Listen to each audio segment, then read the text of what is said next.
Hi, and welcome to Chess-Based Workshop. My name is Steve. Thank you for coming along for the ride this week. Thanks for clicking on that link. We've been looking at 3D boards in Fritz12 in the last couple of Chess-Based Workshops, and I have a mind like a sieve, and I left a couple of things out. Got done doing the last video, and somebody said, "Hey, that was great, but how come you didn't mention this?" And I went, "Oh man, you're right. I forgot that." So let me show you a few other things with the 3D boards in Fritz12 before we move on to other topics. One of them is this. I had mentioned a couple times last week, I showed you how to turn the coordinates on and off. Actually, I didn't. I forgot.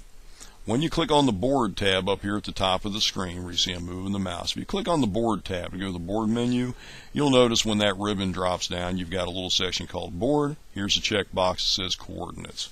If you uncheck it, wait a moment, your coordinates go away, your pieces do come back, and now you don't have the coordinates around the board if you don't want them. If you want them, you can click that little box, and here they are again, coordinates and your pieces. There's a checkbox up here also for board sounds. I cannot demonstrate that because my software I use to make these videos allows you to either hear the board or to hear me, and you're supposed to hear me since they're paying me to narrate. So please allow me to narrate, but trust me, if you turn that off when you move a piece, it does not make that cool wood thunk sound of moving a piece on an actual chessboard. Some people absolutely hate that and want to be able to turn that off. So the way you do it is up here, you uncheck board sounds, and you also don't get the sound when you start a new game. You always get that sound of the pieces being dumped out of the box onto the board, and you can turn that off with the same little checkbox. Board sounds turns it off and on just by checking and unchecking. Another little checkbox here doesn't really have anything directly to do with the 3D board, but you have a little checkbox where if you always want to promote to a queen, you can check on that, and then when you move the pawn ahead to the 8th rank, you don't get the box that pops up to let you pick which piece to promote to. It'll just automatically promote to a queen.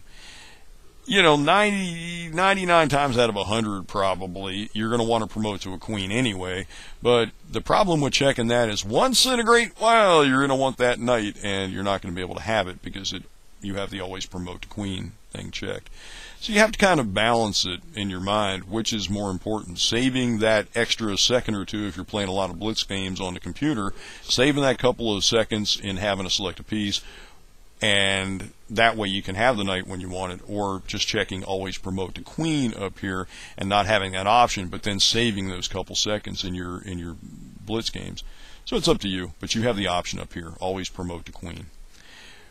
I was talking about 3D boards. I was showing options last week. I said most of your boards have, some of your boards may have different options. Actually, in fooling around with it, you come to find out that most of the boards that are not wood boards don't have as many options as the wood boards do for the way you can change the way the board looks. Let's try one, and I'll show you another point that I want to bring up. First of all, let's look at the board. You'll remember last week, if you watched the video, that we changed the coordinates from bright screaming red to black. You will notice when we change boards to, say, the glass board, it does not carry over to additional 3D boards. You'll notice that the coordinates are bright screaming red on this board as well. So you'll have to go to settings and go to render options, color coordinates, change that to black as well. Oops, there we go. And now they're black here too. It doesn't carry over from 3D board to 3D board. You also find out when you click on different options, for example, when you click on pieces, you don't have a number of selections for the texture of the pieces on the glass board the way you did for the wood board. The reason being it's glass, it's smooth, it looks the same. There's not going to be different grains like you have with wood. It's, glass is glass, so you don't need it. So with pieces, all you have are the options to change which way the knights are facing. Same deal with the board. You have field of view and animation. You'll notice there's a slider missing.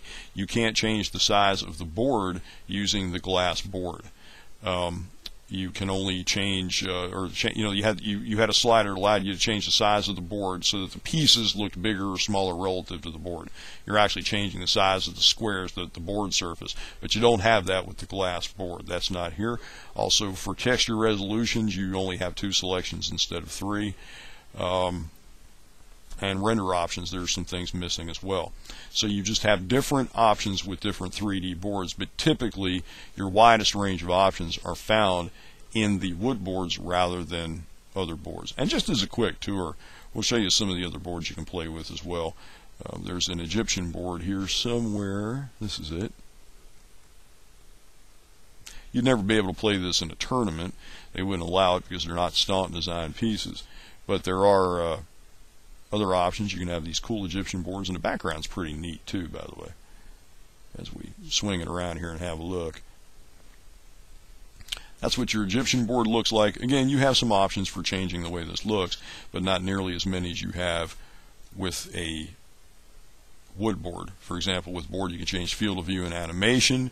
You don't get ways to change the reflection. It's just the way the knights face, change how big the board appears, change how fast the pieces slide.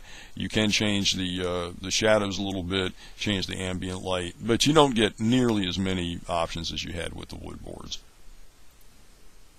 And another one of the cool anthropomorphic boards we have is this lovely museum piece.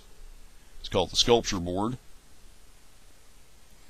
which looks like something you'd find in an art museum, which is kind of cool.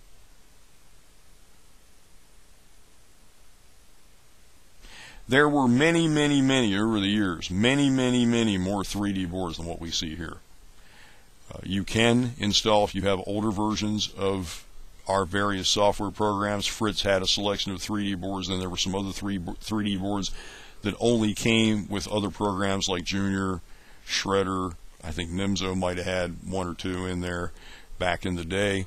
You can install those as well, and those 3D boards will show up in your options. I know there were a couple of other anthropomorphic options for where you had pieces that looked like people, and there might have been a couple other wood board options. There were all kinds of different things. So I know there's at least 4 other 3D boards that I have in my collection that are not on this computer. So if you do install your older software, you will have access to your older 3D boards that are not part of the current suite of software programs. That's basically what I wanted to show you. I just wanted to do a little short chess-based workshop this week because last week's was about 3 minutes shorter than Ben-Hur.